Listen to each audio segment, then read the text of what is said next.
Hello students. तो students, welcome to my channel Vishal's Academy. तो students, topic start करने से पहले very very happy new year to all.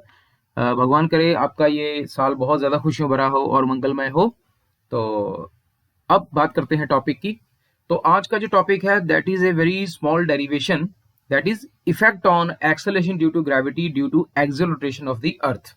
मतलब अर्थ के घूमने से, अर्थ के रोटेट करने से अर्थ के ऊपर जो बॉडीज होती हैं उन पे जी का क्या असर पड़ता है।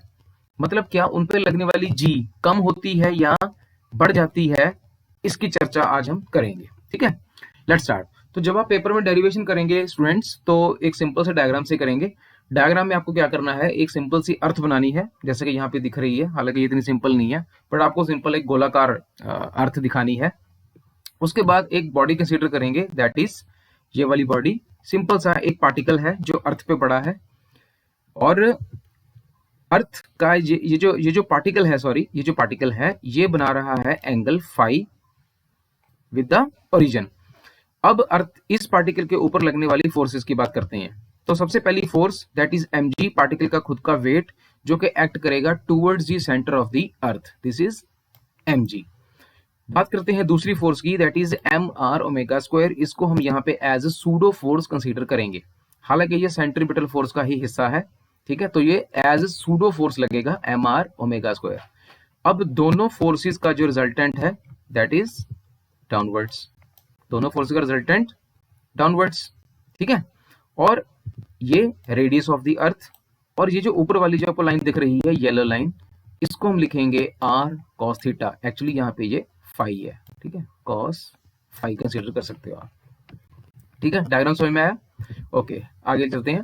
तो यहाँ पे स्टूडेंट्स आप ये वाला डायग्राम कंसीडर करते रहना। तो effective acceleration that is g dash is a resultant of g and r omega square. G r omega square कैसे? जब हम रिजल्टेंट देखेंगे स्टूडेंट्स तो एम और एम एक्चुअली कैंसिल हो जाएंगे, इसलिए हमने जो रिजल्टेंट देखनी है वो सिर्फ जी और आर ओमेगा स्क्वायर की ही कंसीडर करनी है।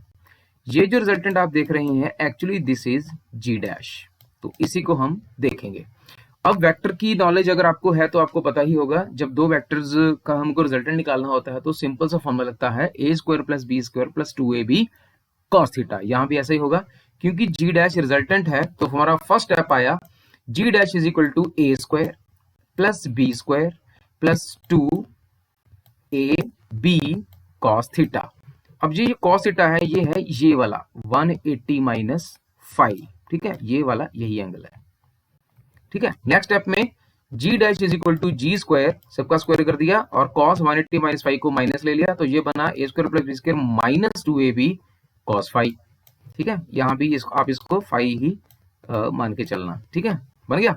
उसके बाद ये वाली जो टर्म है स्टूडेंट ध्यान से देखो, आर स्क्वायर ओमेगा 4, ये बहुत ही मतलब अगर हम इसका स्क्वायर करेंगे तो ये और छोटी हो जाएगी, इसलिए we are neglecting the term r square omega 4, इसको हम निग्लेक्ट कर देंगे।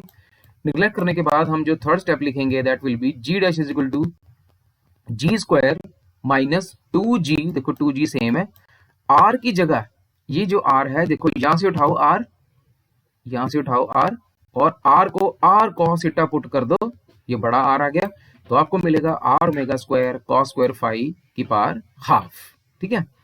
नाउ नेक्स्ट स्टेप में जी को कॉमन ले लो, जी को कॉमन ले लिया, और अंदर बच गया हमारे पास ये वाला हिस्सा, ठीक है। आप इसको रफ कॉपी भी करके देखना, आराम से हो जाएगा, बस जी को कॉमन लेना है। जी एक्चुअली आपको जी स्क्वायर को कॉमन लेना है, तो जैसे जी स्क्वायर बाहर आएगा तो स्क्वायर से ये वाला 2 कट जाएगा और आपके पास अकेला जी बच जाएगा, और अंदर ये वाला पोर्शन बचेगा, ठीक है स्टूडेंट्स, इतना समझ में आया? उसके बाद बायनोमियल थ्योरम लगाने के बाद जैसे आप बायनोमियल थ्योरम लगाओगे, ये वाला जो हाफ होगा ये यहाँ पे मल्टीप्लाई हो जाएगा, और जैसे ये हाफ मल्टीप्लाई होगा 2 से 2 कैंसिल हो जाएगा, निग्लेक्टिंग द हायर पावर्स, तो हमारे पास अप्रोक्सीमेटली बचेगा g into 1 minus are omega square cos square 5 upon g. After solving we will get the principal equation g dash is equal to g minus are omega square cos square 5। जब आप g को इससे multiply करोगे और इससे multiply करोगे तो g से g कैंसिल हो जाएगा और आपको मिलेगी ये वाली इक्वेशन। तो g dash is equal to g minus are omega square cos square 5 is our equation. Now, since we have got the equation g dash is equal to g minus r square omega square cos square phi, ठीक है, ये वो वाली g है students जो कि अर्थ की घूमने की वजह से लग रही है। तो अब हम जानना चाहते हैं कि g की वैल्यू पे क्या असर पड़ेगा। सबसे पहले देखते हैं इक्वेटर। इक्वेटर पे आपको पता ही है फाई 0 हो जाएगा। इक्वेटर पे फाई 0 हो जाएगा यहाँ पे, ठीक है, फाई 0 हो गया। तो फाई 0 होने की वजह से इक्वेशन बनी, ये वाली इक्वेशन बनी g dash is equal to g minus are omega square. क्योंकि g में से कुछ माइनस हो रहा है तो ग्रेविटी विल डिक्रीज।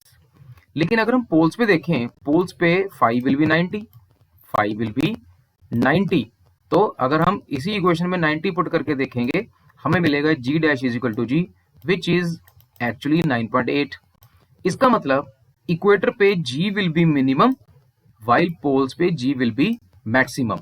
तो अब आप ये बात याद रखना, जब भी आप इक्वेटर से पोल की तरफ जाओगे तो ग्रेविटी बढ़ेगी, लेकिन अगर आप पोल से इक्वेटर की तरफ आओगे तो ग्रेविटी कम हो जाएगी।